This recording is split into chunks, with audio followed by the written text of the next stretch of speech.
채널 24K 하석용의 단도직입입니다. 사람이 일평생 살아가는 동안에 참 많은 한 사람이 인생 온전하게 마치려면 고정명하려면 정말 많은 고비고비 위험들을 통과해 가야만 하죠.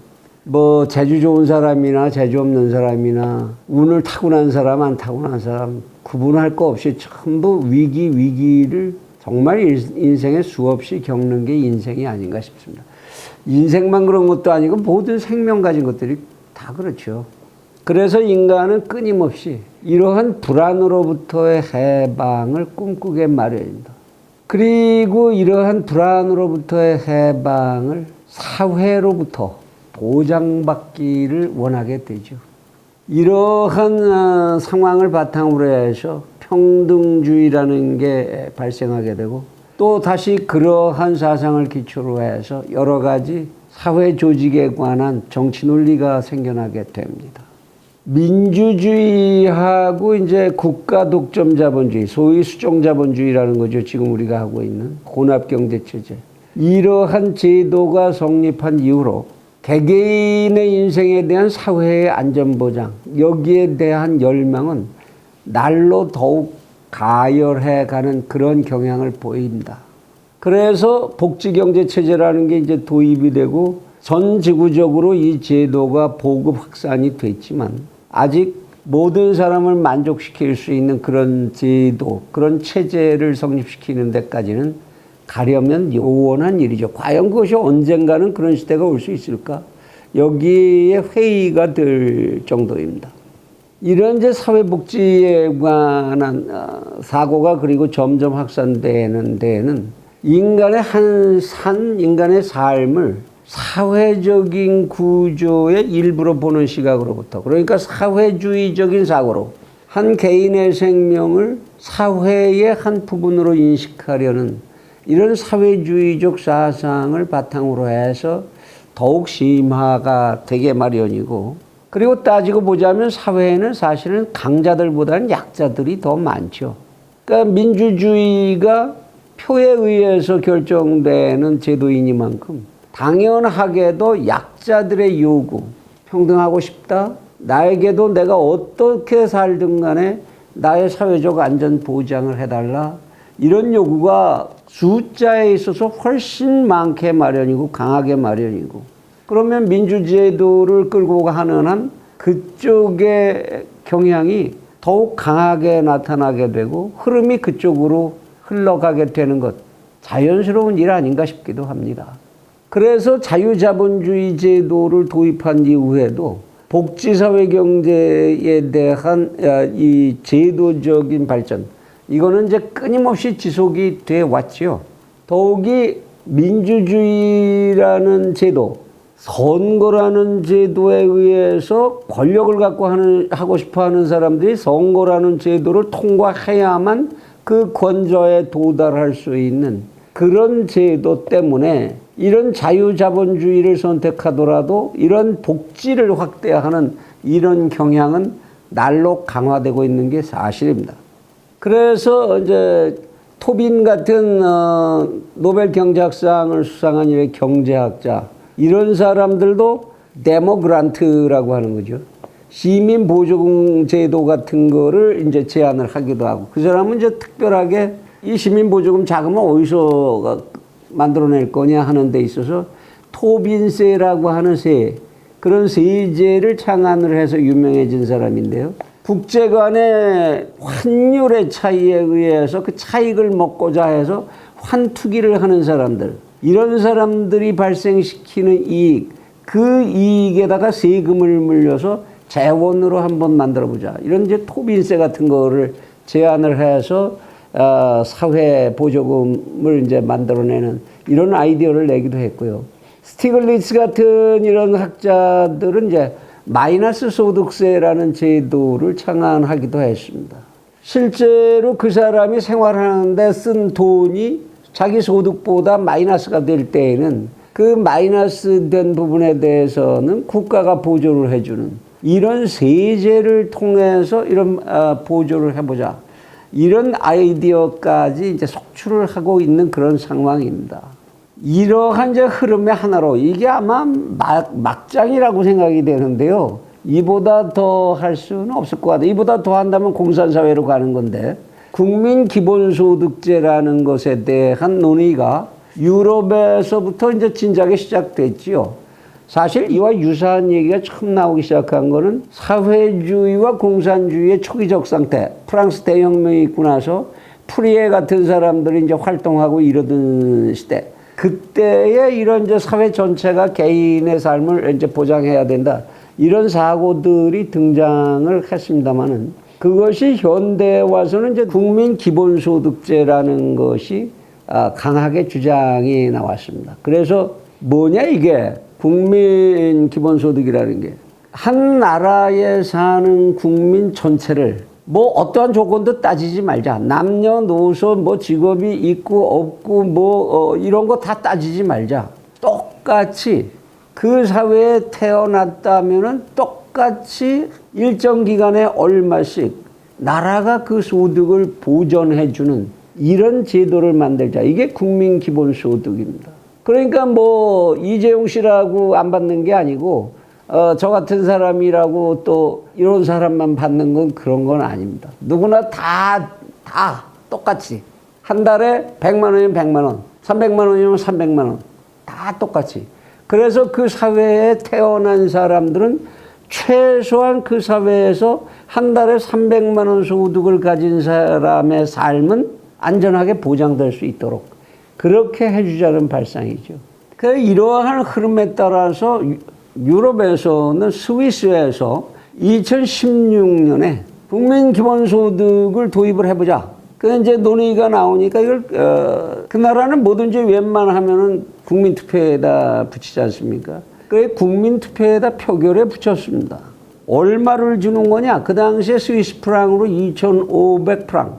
한화로 그 당시에 환율로 환산했을 때 약 290만 원 정도, 한 달에 290만 원 정도를 주자. 상당히 큰 금액이죠. 우리보다 스위스 물가도 엄청 높고 소득이 엄청 높은 나라니까 이제 그렇게 정해진 건데. 그렇게 주자고 국민투표를 했는데 뜻밖의 23대 77로 부결이 돼버렸습니다. 사실 이렇게 국가에서 돈 이렇게 주자 그러면은 그거를 웬만한 사람이면 참 외면하기 어려운 일일 텐데 스위스 국민들이 전혀 다른 생각을 했었나 봅니다. 핀란드에서도 또 한 번 실험을 했습니다. 핀란드에서는 실업급여를 받고 있는 사람 중에서 2,000명을 골라서 2년 동안 실험을 했습니다. 한 달에 그때 560유로, 당시 환율로 한화로 환산했을 때 73만 원 정도 되는 이제 보조금인데요. 이것을 2,000명에게 2년 동안 지급하면서 그들의 행동의 변화, 소득이 그만큼 늘어난 것에 따른 이제 변화, 생산성의 변화, 뭐 이런 것들을 쭉 관찰을 했는데 2년 후에 결론이 아무 효과가 별로 없다. 이런 결론이 나는 바람에 이제 폐지하고 말았죠. 그런데 이 제도에 이제 지지자들이 인용하는 몇 가지의 사례가 있습니다. 성공 사례다 이렇게 내놓는 게 있죠. 알래스카에 영구기금이라는 제도가 있다. 알래스카는 석유를 캐는 곳이죠. 그래서 이 석유를 캐는 데에서 주수입이 발생을 합니다. 이 주수입을 가지고 주민들에게 나눠주는 이런 제도를 도입을 했던 겁니다. 그랬더니 그건 소득 증대 효과가 나타나더라. 지금 지구상에는 기름 판 걸 국민들에게 막 인심 쓰는 나라들이 여러 개 있습니다. 가장 유명한 나라가 카타르 같은 나라죠. 별로 산업이 없는데 기름 판 거를 그냥 막바로 국민들에게 현금으로 통장에 넣어주는, 그래서 국민소득이 6만 불이 넘어간 이런 나라들도 있죠. 근데 그거를 국민 기본소득이라고 해야 되는 거냐? 국민자산의 공유제 같은 거죠. 그거는 원유 자산이라는 게 다 우리 다 모두 거 아니냐? 지금 브루나이 같은 나라는 어떻습니까? 왕이 그 원유 전체를 왕의 개인 자산으로 하는 대신 왕이 그 국민들을 전부 자기의 가족이라고 부르면서 그 가족들에게 생계를 보장하는 돈을 나눠주고 있죠. 그걸 국민 기본소득이라고 해야 되는 거냐? 거기에 의문이 있습니다. 또 하나 인도에서 하고 있는 제도로 마리아 프라데시라는 제도가 있는데요. 이건 뭐냐면 이제 유엔의 한 기구에서 지원하는 그 원조금을 가지고 이거를 일정한 빈민들에게 나눠주는 그런 이제 제도를 시행한 겁니다. 그 금액이 나눠주는 금액이 얼마였느냐? 우리나라 돈으로 계산을 해서 1,600원에서 5,000원 정도. 이거 나눠준 거 그 사람들에겐 요 돈도 뭐 작은 돈이 아니니까 당장 생계를 급하게 해결해야 되는 사람들에게 도움이 될 수 있었겠죠. 그거를 과연 국민 기본소득 성공 사례라고 봐야 되는 건지. 또 아프리카의 나미비아라고 하는 나라에서 또 실험한 게 있습니다. 빈민들 일정한 숫자를 선별을 해서 그 사람들한테 한 달에 이제 15,000원 정도, 우리 돈으로 환산해서 15,000원 정도를 나눠줘서 이제 해본 이런 사례들이 있는데, 과연 이거를 국민기본소득이라고, 우리가 지금 얘기하고 있는 국민기본소득이라고 이해하고 이걸 성공 사례로 얘기할 수 있겠느냐? 그건 과장이라고 봐야 되겠죠. 그 밖에 성공 사례들로는 세계적으로도 지금 사례를 찾기가 어렵습니다. 우리나라에서도 이거를 이제 부분 국민소득 지원금이라고 부르기도 하는데요. 이 국민소득 밀고 나가자는 측에서는 이거를 부분 국민소득 지원금 뭐 이렇게 부른다고 그럽니다. 저는 거기에 동의하지 않습니다만은. 그래서 나온 게 이제 청년 지원금 같은 거 있지 않습니까? 청년들에게 뭐 한 달에 얼마 그냥 준다. 뭐. 이번에 여권의 대통령 후보 나오는 사람들이 전부 뭐 여행을 가는 비용을 다 대주자. 얼마를 주자. 뭐 전부 허경영이가 돼버렸는데, 이런 걸 과연 국민기본소득제도라고 해야 되는 거냐? 여기에 대해서는 저는 참 동의하기 어렵습니다. 그런데 어쨌든 이 국민기본소득이라는 언어는 이 가지지 못한 사람들, 그리고 생활이 어려운, 그리고 당장 어떤 곤란에 부닥친 이런 사람들에게는 그 매력이 외면하기 힘들죠. 돈을 국가에서 거저 주겠다는데, 그것도 한 번만 주는 게 아니라 평생을 안정되게 주겠다는데, 그거 딱 외면하기가 쉽겠습니까? 솔깃해지게 마련이지요.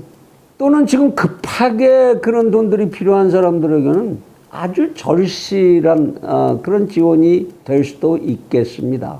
그런데 이 제도가 실현되고 이것이 지속 가능하려면은 우리 사회가 해결하고 넘어가야 하는 문제가 한두 가지 아니라는 거, 이것이 문제입니다. 만만치 않은 고비를 전부 넘어가야만 하는 거지요. 무엇보다도 이제 그 막대한 재정 자금을 어디서 조달할 거냐, 어떻게 조달할 거냐 하는 겁니다. 지금 국민 1인에게 매달 100만 원씩을 준다. 그러면 우리 5천만 인구 아닙니까? 그러면 한 달에만 50조 원입니다. 1년이면 600조 원의 재원 어디서 조달하죠? 방법이 없죠. 100만 원 그러니까 너무 많아. 근데 스위스는 290만 원까지도 했는데 우린 뭐 100만 원 못할 게 뭐이냐. 우리 국민소득 수준이 어느 정도인데. 어떻게 생각하십니까? 만일 이렇게 우리가 재정을 그쪽으로다가 지출하게 된다면, 그러면 우리는 이거를 이제 1년만 하고 그만둘 수도 없고, 나라가 존재하는 한 한 번 했으면 이제 계속 가야 될 텐데요. 그럼 어떤 결과가 생기죠? 10년을 잡는다면은 6천조 원. 우리가 10년 장기 기획을 해서 국가를 발전시키고 경제를 문화를 발전시키고 교육을 발전시키고 국방력을 강화하고 하는 데에 그거 몇 분의 1밖에 안 들지 않겠습니까? 그런 발전을 우리는 전부 포기해야 된다는 문제가 생기죠. 대체 효과가 생긴다는 겁니다. 이러한 가치를 선택할 것이냐, 이러한 가치를 선택할 것이냐 해서 이 가치를 선택했으면 이 가치를 포기하는 수밖에 없지요. 물론 이런 얘기는 가능합니다. 그렇게 국민들에게 지원하면 지금 이 정부가 얘기하듯이 소득주도 성장론의 논리에 의해서 그것이 또 엄청난 경제의 생산성을 창출해낸다는 보장이 있다. 그 이상의, 그렇게 지출한 것 이상의 재원이 확보될 수가 있을 거다라는 그런 보장만 있다면 해야죠. 그런데 그런 보장이 있었다는 증거는 지구상에 한 군데서도 나타나지 않았습니다. 대표적으로 베네수엘라의 차베스나 지금 마두로 정권 같은 데서 기름 판 거 가지고 국민들에게 마구 이렇게 퍼주다가 어떻게 됐습니까? 성공한 사례가 없어요. 그렇게 퍼주고. 기억나는 게 있으시면 말씀을 해보십시오. 이러한 가치 선택의 문제는 그렇게 간단한 문제가 절대 아니다라는 겁니다. 여러분이 가게 살림을 하시더라도 한 달에 만일 500의 가게 수입이 우리가 확보됐다. 이거를 어디다 쓸 거냐에 따라서 그 가족이 앞으로 번영하는 가족이 될 수도 있고 그 가족이 앞으로 쫄딱 망하는 가족이 될 수도 있을 겁니다. 돈을 가지고 허구한 날 놀러나 다니고 퍼먹고 마시고 하는 데나 다 쓰면서 우리는 행복해 이게 인생이야 이러기 좋아하는 사람들과 교육 투자를 하고 자기 개발 투자를 하고 그걸 가지고 하면서 알뜰살뜰히 살아간 사람들 두 가족의 장래는 보나마나 뻔하게 결론이 나겠죠. 코비드-19 때문에 정부 지원금 왕창 줬더니 그거 가지고 전부 가서 뭐 했습니까? 고기 사 먹은 게 제일 많이 지출한 거라면서요. 물론 이제 또 그렇게 안정적으로 일시적이 아니라 안정적으로 지속적으로 주면 그거를 기초로 해서 설계가 달라지겠지. 삶의 설계가. 물론 그렇게 생각할 수도 있습니다. 그런데 한번 생각을 해보십시오. 가게마다 그렇게 1년에 600조 원의 돈을 뿌려댄다면 대한민국은 인플레이션의 늪에서 빠져나올 방법이 없습니다. 우리가 지금 1년 내내 전 국민이 생산에 매달려도 2천조 원이 안 되는데 생산은 2천조 원밖에 안 되는데 돈은 거기다 600조 원이 더 쏟아져 나온다 지금보다. 인플레이션 압력을 피할 방법은 전혀 없을 겁니다. 그러면 인플레이션 효과가 일어나면서 결국 그 소득이 늘어난 게 아니라 오히려 사회를 더 혼란으로 만들고 투기장화시키고 부익부 빈익빈은 더욱 심화되고 말겠죠. 간단한 그래프로 한번 여러분들에게 설명을 해봐 드릴까 합니다. 이 Y대에 있는 거를 소득이라고 하고 이 X대를 뭐 여러 가지 변수로 하셔도 된다. 소비 지출로 해도 되고 뭐 저축으로 해도 되고 교육비 뭐 문화 생활비 뭐 어떤 형태로 해도 좋습니다. 이 그래프는 그냥 추상으로 집어넣은 겁니다. 형식으로 이해를 돕기 위해서. 이러한 형태의 소득과 소비의 형태를 가지고 있던 사회가 100만 원을 더 받았습니다. 가게마다. 그러면 어떤 효과가 일어나죠? Y가 100만큼 위로 올라가는 효과밖에 없습니다. 그래프가 그만큼 위쪽으로 이동하는 것 이외에는 다른 현상이 일어날 게 없다라는 겁니다. 무슨 얘기냐? 시간이 지나가면 100만 원 더 생긴 게 어느 누구에게나 다 똑같이 생겼으니까 사회적 차별이며 차등이며 불평등이면 그대로 다시 존재하게 된다는 거죠. 처음에 살짝 기분 좋지만 그것은 인플레이션 효과와 그리고 화폐 환상이 사라지는 효과에 의해서 원상으로 다시 돌아올 수밖에 없다라는 겁니다. 또 하나 사회를 살아가면서 사회 속에서 살아가면서 기분 나쁜 게 있지요. 어떤 사람은 그 복지제도와 관련해서인데요. 어떤 사람은 복지 비용을 사회적 비용을 부담을 하는 사람, 돈을 내서 부담을 해주는 사람인데 어떤 사람은 그 돈을 얻어가는 사람, 말하자면 부담자와 수혜자 사이에 기분 나쁜 갈등이 존재하게 된다는 겁니다. 이건 경제학에서 굉장히 중요하게 이제 생각하는 요소인데요. 나는 사회에서 수혜자일 뿐이야. 그래, 나 그냥 이렇게 살겠어. 나는 왜 만날 부담만 하라는 거야? 나 왜 이 사회에서 그 부담만 그렇게 지고 살아야 돼? 이 두 개의 유리된 의식을 가지고 있는 집단들이 고정화하게 되면 그 사회는 굉장히 불안정한 사회가 되게 됩니다. 지금 복지선진국, 국민소득 높은 잘 사는 나라라고 하는 사회들 그 속을 한번 들어가 보면 그 속에 이러한 사회적 갈등이 더욱 많다라는 겁니다. 가난한 나라들보다 잘 사는 나라들 속에서 사회적 갈등은 더 많이 일어나고 범죄도 더 많이 일어나고 있다는 사실을 우리는 발견하는 게 어렵지 않습니다. 그리고 또 하나 지금 현재 우리는 굉장히 다양한 연금제도를 비롯해서 의료보험 제도에 고용보험에 다양한 우리는 사회복지제도를 지금 가지고 있습니다. 그리고 시시때때로 시도 때도 없이 그냥 보조금, 후원금, 지원금을 마구 지출을 하고 있습니다. 지방자치단체들까지 나서서 그냥 마구 돈을 쏟아내고 있지 않습니까? 그런데 만약 이런 기본소득을 도입하게 되면 이러한 제도 전체를 다시 정비하지 않으면 안 됩니다. 그것을 다 정비하는 과정이 그렇게 간단하겠습니까? 국민연금, 과연 기본소득을 주면서도 이대로 존속해야 되느냐?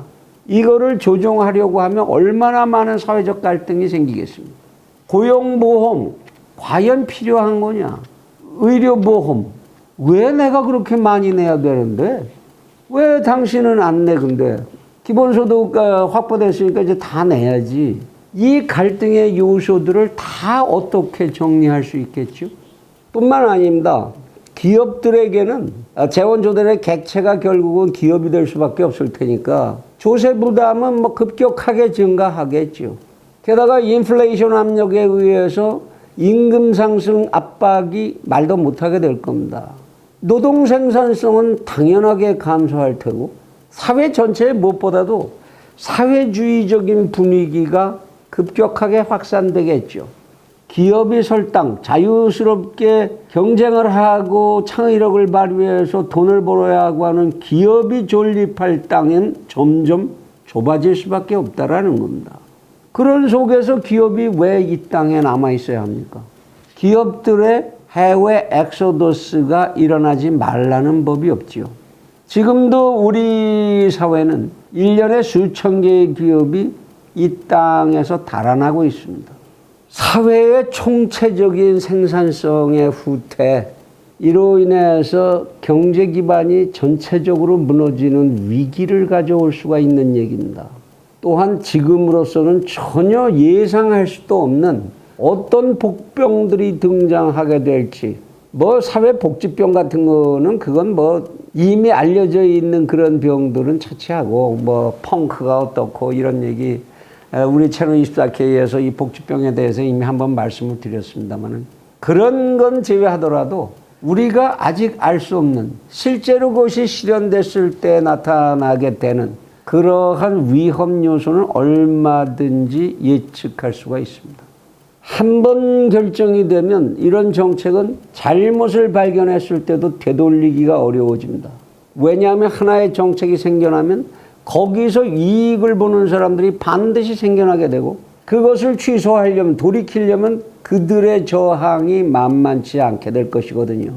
더구나 복지 정책은 그 관성을 무시하기가 어렵습니다. 한 번 실행했던 복지 제도를 없었던 것으로 만드는 것은 정말 거의 불가능한 지경이죠.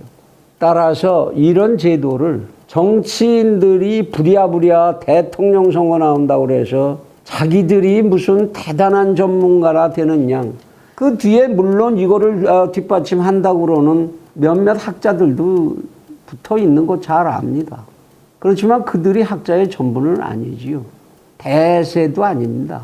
그들의 손에 의해서 포퓰리즘이라는 형식으로 이 나라에서 이 제도의 실현의 가부를 결정할 문제는 절대로 아니라고 봅니다. 채널 24K의 구독자분들은 일반적인 다른 채널의 구독자분들보다 좀 수준이 다르신 분들이시지요. 세상을 바라보는 여러분들께서 이러한 내용 좀 더 깊이 있게 바라보시고 널리 깨달음을 퍼뜨리셔야 할 때가 아닌가 하는 생각을 합니다.